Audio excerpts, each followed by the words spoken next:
میں اس وقت کی بات آپ سے جاننا چاہ رہی ہوں. آپ سمجھتے ہیں کہ وہ ان واقعات کے ماسٹر مائنڈ تھے یا نہیں تھے, اور آپ کو ان واقعات کا علم تھا سر؟ مجھے کوئی نہیں پتا کون ماسٹر مائنڈ ہے, لیکن میں آپ کو یقین دلاتا ہوں کہ ہمارے جتنے سینئر لوگ ہیں, چاہے شاہ محمود ہے, چاہے اسد عمر ہے, جتنے بھی تھے 8-10 ہم جو بہت سینئر تھے, ہمیں کسی کو اعتماد میں نہیں لیا. دکھ اور افسوس تو اس بات کا ہے کہ وہ الگ ایک ٹیم تھی جو یہ کام کر رہی تھی.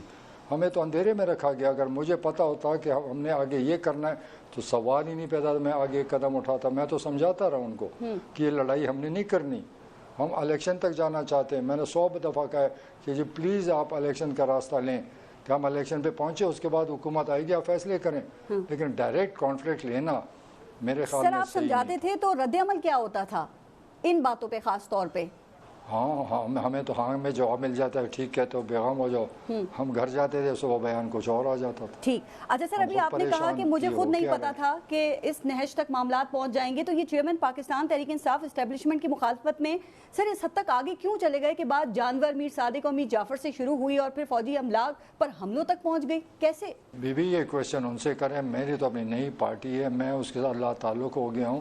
میرے سے اپنے مستقبل کی بات کریں, ہم نے کیا کرنا ہے وہ جانے, اس کا کام جانے, اللہ جانے, عوام جانے. لیکن دیکھیں آپ اس وقت موجود ہیں, آپ سے بہتر ہمیں پرویز خٹک صاحب کون بتا سکتا ہے سر؟ میں اس سیکشن سے نکل گیا ہوں.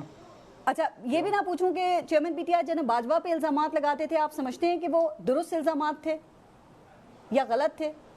مجھے نہیں پتا, ان کو پتا ہوگا. دیکھیں ان چیزوں پہ میں تبصرہ نہیں کرنا چاہتا. میری اب نئی پارٹی ہے, آپ میرے سے منشور کی بات کریں, آپ اس ملک کی ترقی کی بات کریں, اکانومی کیسے ٹھیک کرنی ہے, بہت ساری. ملک کس چیز میں پھنسا ہوا ہے اور ابھی ہم ادھر ہی لٹکے ہوئے ہیں.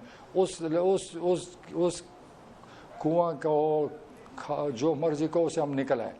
اب ہم نے اپنا راستہ لینا ہے, جو ہو گیا وہ جانے, اس کا جواب لیکن جو لوگوں کے ذہنوں میں سوال ہیں پرویز خٹک صاحب, آپ سے بہتر ان کے کوئی جواب نہیں دے سکتا. اس کے حوالے سے کچھ کلیئرٹی تو ہونا چاہیے نا. دیکھیے پی ٹی آئی کہہ رہی ہے کہ بھائی شفاف انکوائری ہونا چاہیے, کمیشن بننا چاہیے. آپ سمجھتے ہیں کہ کمیشن بننا چاہیے؟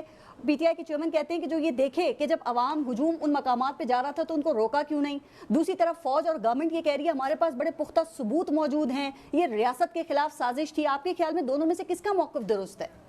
چلو میں آپ کو سمجھاتا ہوں. جی, اگر اس دن یہ عوام فوج کے تنصیبات پہ حملے کرے تو اگر وہ نہ روکتے تو آپ کا کیا خیال ہے کہ قتل عام ہو جاتا؟